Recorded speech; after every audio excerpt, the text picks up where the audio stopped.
Next problem is the length of pendulum is 100.0 plus minus 0.1 centimeter.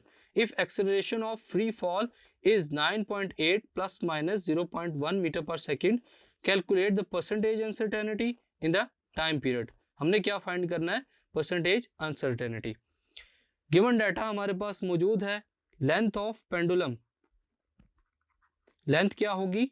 L plus delta L, which is equal to 100.0 plus minus 0.1 centimetre.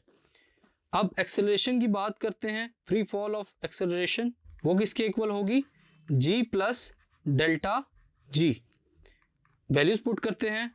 9.8 plus minus जो uncertainty है इसके अंदर 0.1 centimetre. Find हम लोगों ने क्या करना है स्टूडेंट्स?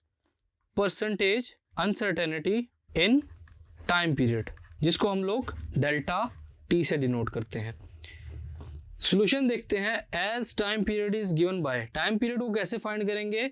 हम लोग लेंथ और एक्सेलरेशन की वैल्यूज को ऐड करके टाइम पीरियड के अंदर की अनसर्टेनिटी को इजीली फाइंड कर सकते हैं. टाइम पीरियड की अनसर्टेनिटी को हम लोग कैसे लिखते हैं?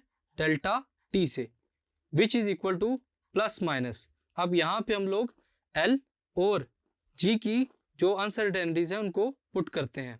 0.1% प्लस 1.02%.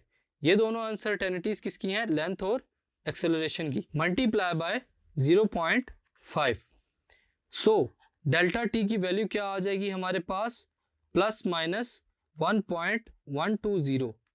इन दोनों को ऐड करने से हमारे पास 1.120 वैल्यू आ गई. इसको हम लोग मल्टीप्लाई करेंगे 0.5 से, जिसकी मदद से हमें क्या मिलेगा? After calculation plus minus 0.6%.